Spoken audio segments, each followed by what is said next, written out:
I think it's incredibly devastating when any patient walks into their doctor's office and they say, your vision has an expiration date. We don't know exactly what it is, but one day the world will go dark.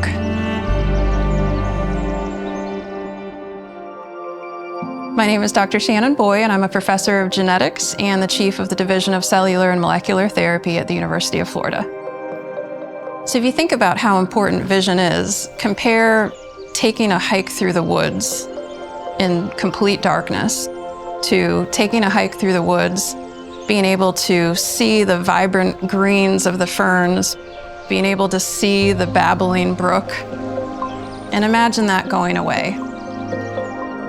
That's the case for a lot of the patients that we're focused on developing treatments for.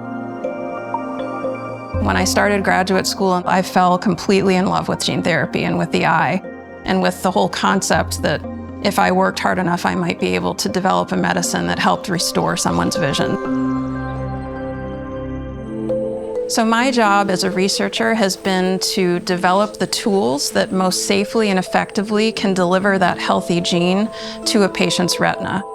When you have a headache and you take Advil, you're curing the symptom. Gene therapy is different in the sense that you're hitting the root cause of the disease. You are delivering back the gene that was mutated in the first place. You can think of that as a taxi cab. My job as a gene therapist is to make the best, safest taxi cab for delivering that gene or that passenger to the target cell. It's because of funding from the National Institutes of Health that people like me have been able to conduct the basic research that has led to the discoveries that ultimately are now being used to restore vision in people. The tools that we're developing for ocular gene therapy can be applied outside the eye too. And so you can see a scenario where that's not just useful in the retina, but it could be useful in the brain, in the heart, and various tissues of the body. There are no secrets in science. When you discover tools with NIH funding, they are shared with the broader scientific community, and that results in a rising tide that lifts all ships and leads to more treatments for more patients.